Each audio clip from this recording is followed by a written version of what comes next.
দেখো আমি একটা ছোটবেলায় খেতাম এগুলো। এই যে রুটির গোলাটা করে এটার মধ্যে চিনি দিয়ে, এই যে এটা আমি কেন, এটা অনেকেরই মানে প্রিয় খাবার ছিল। এখনের বাচ্চারা তো একটা করে, সবেদার নীলমণি, সবার একটা করে বাচ্চা, আর বাচ্চাগুলোকে যে কি খাওয়াবে বাবা মা ভেবে পায় না, মানে কত রকমের জিনিস খাওয়াবে। এই দেখো এটা এরকম করে নিয়ে তারপরে বেলে দিত, মার কাছে বায়না করতাম, দাও না একটা বিস্কুট রুটি বানিয়ে। এই দেখো, আচ্ছা আমি ভেজেছি, ভেজে খাচ্ছি, দেখাচ্ছি, দাঁড়াও তোমাদেরকে। বন্ধুরা কি করে খাচ্ছি, এখনের তো মায়েরাও জানে না এসব, এখনো বাচ্চারা খাওয়াবে না, বাচ্চাদের মুখটাই তো ওরকম করে ফেলে ছোটবেলা থেকে বাবা মা।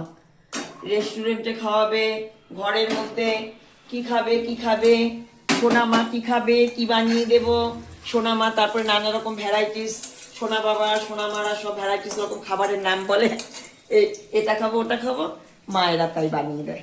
পিছন দিকটা চিন্তা করে না যে এখন কি ভেজালের যুগ, যে এগুলো খেয়ে খেয়ে রোগ হচ্ছে। দেখো আমার চিনি দেওয়া বিস্কুটটা দেখো, এই দেখো আমরা খাই, ভালো লাগে, আমরা খেতাম।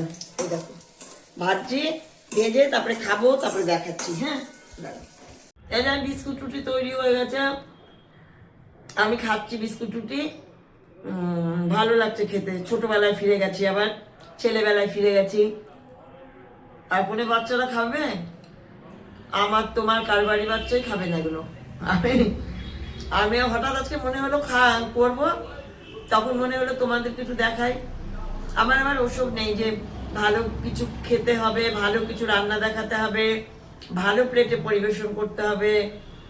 আমি যেমন তেমনই সবকিছু পোস্ট করে দিই। আর দুঃখের বিষয় হলো ফোন নিয়ে আমার কত ভালো ভালো ভিডিও ছিল, সব ডিলিট হয়ে গেছে। টাটা।